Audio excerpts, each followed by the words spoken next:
नमस्कार दोस्तों, welcome back to our new blog. हम एक नए ब्लॉग पर आप सभी लोगों का स्वागत करते हैं। आज हम निकल चुके हैं मसूरी के लिए। तो मसूरी के लिए हमने सबसे पहले दिल्ली से ट्रेन ली, दिल्ली के निजामुद्दीन से, और वहाँ से डायरेक्ट हम देहरादून जाएंगे। देहरादून से बस लेंगे, वहाँ पर जो आसपास का इलाका है वहाँ देखेंगे क्या खूबसूरत जगह है, वहाँ पे सर्च करेंगे। उसके बाद वहाँ से सीधे हम लोग मसूरी के लिए प्रस्थान करेंगे। मसूरी से फिर ऋषिकेश या जो है वो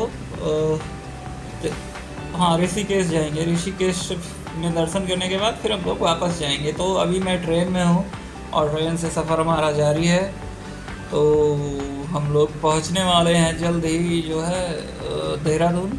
और देहरादून में हम लोग आज स्टे करेंगे, होटल लेकर वहाँ पर रहेंगे। उसके बाद वहाँ से कल की डेट में निकलेंगे। कल की डेट में निकलने के बाद हम लोग पहुँचेंगे मसूरी। मसूरी में होटल लेकर स्टे करेंगे, वहाँ पर घूमेंगे टहलेंगे।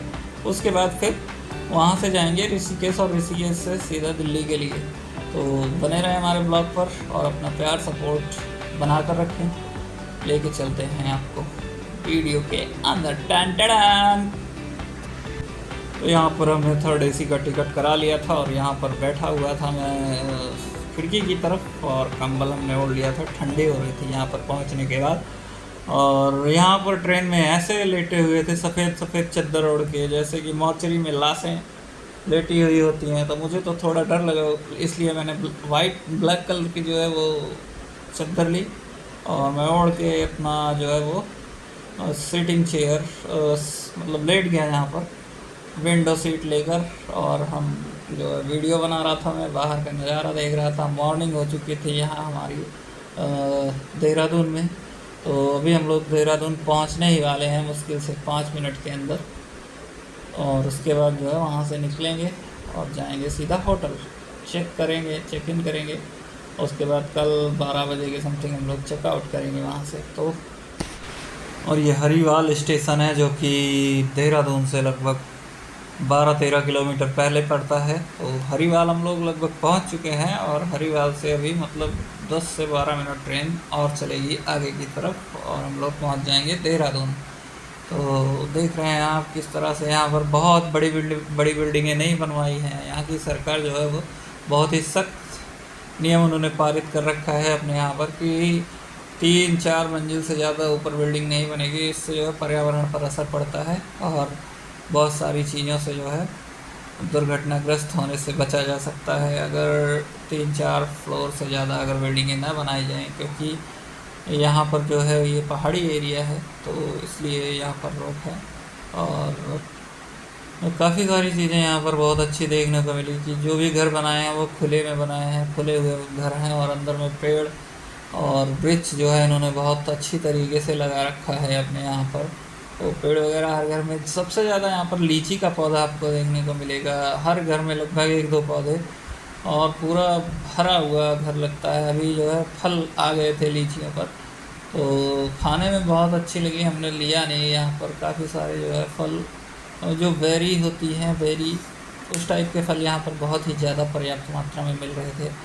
तो अभी मैं सीट पर बैठा हुआ अपना वीडियो बना रहा था, मस्त बाहर का नज़ारा ले रहा था तगड़े में, और ठंड लग रही थी मुझे हल्के हल्के, मैं कंबल ओढ़ रखा था। तो हम लोग पहुँच चुके हैं, सीधा स्टेशन से बाहर हम लोग आ चुके हैं। और यहाँ पर हम लोग ये जो है जा रहे हैं रूम देखने के लिए, और रूम देखने के बाद हम लोग सीधा होटल में अपना सामान रखेंगे, फिर घूमने के लिए जाएंगे। हमने होटल ले लिया है, कंफर्ट होटल करके हमारे होटल का नाम था। ये हमारा रूम है, एसी ओसी सब मस्त एकदम लगा हुआ था, और यहाँ पर हमने स्टे किया।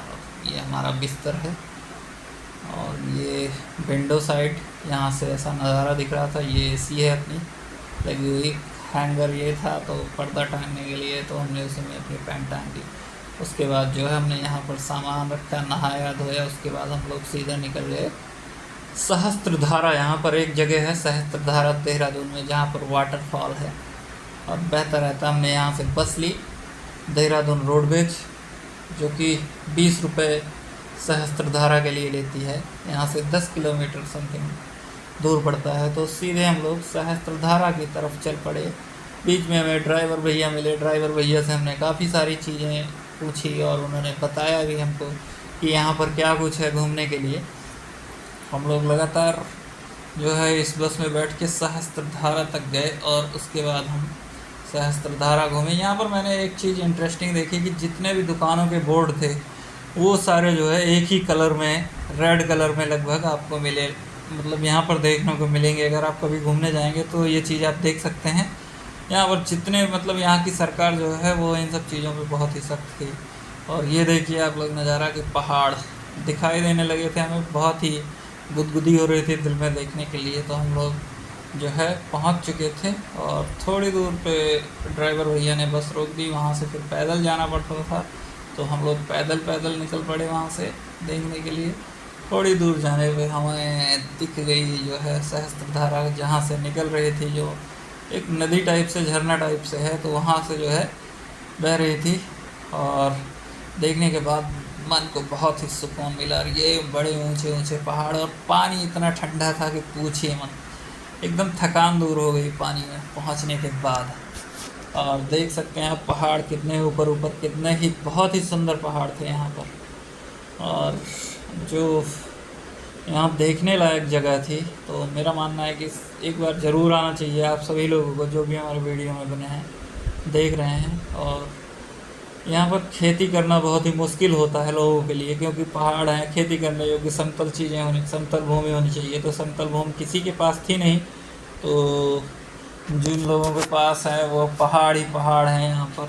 और ये देखिए यहाँ पर पानी बहुत ही ज़्यादा ठंडा था, हम यहाँ पर नहाए। और एक इंटरेस्टिंग बात यहाँ पे ये थी कि जो कच्छे वगैरह, चड्डी वगैरह मिलती है, मेंस वेयर और वोमेंस वेयर, यहाँ पर किराए पर मिलती थी। और 50 रुपये हमने पे किया चड्डी के लिए, 50 रुपये में किराए पर चड्डी यहाँ पर ली। उसके बाद हम लोग सीधा पानी में कूद गए।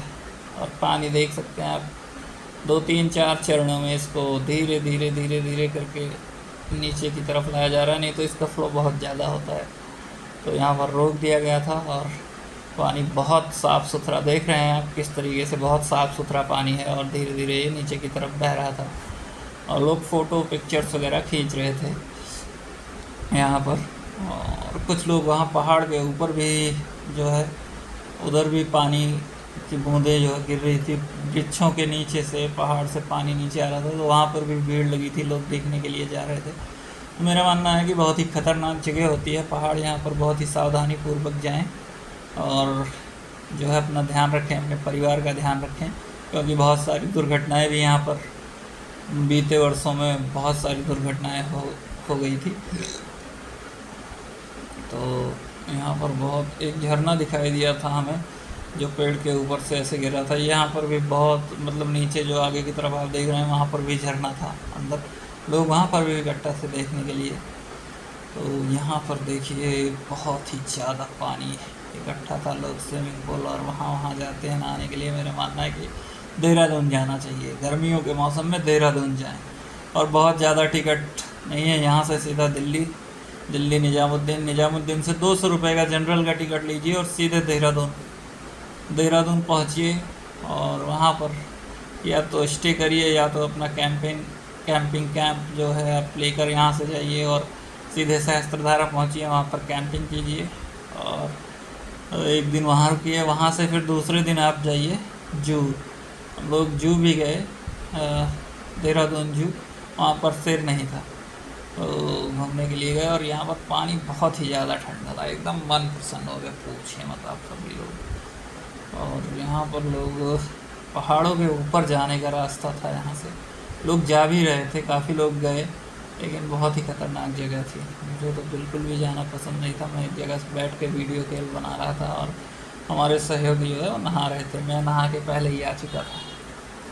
तो जो है लगातार अपना प्यार और सपोर्ट बनाए रखें, जिससे कि हम और भी इंटरेस्टिंग वीडियोज़ आपके लिए लाते रहें। धन्यवाद, मिलते हैं नेक्स्ट वीडियो में।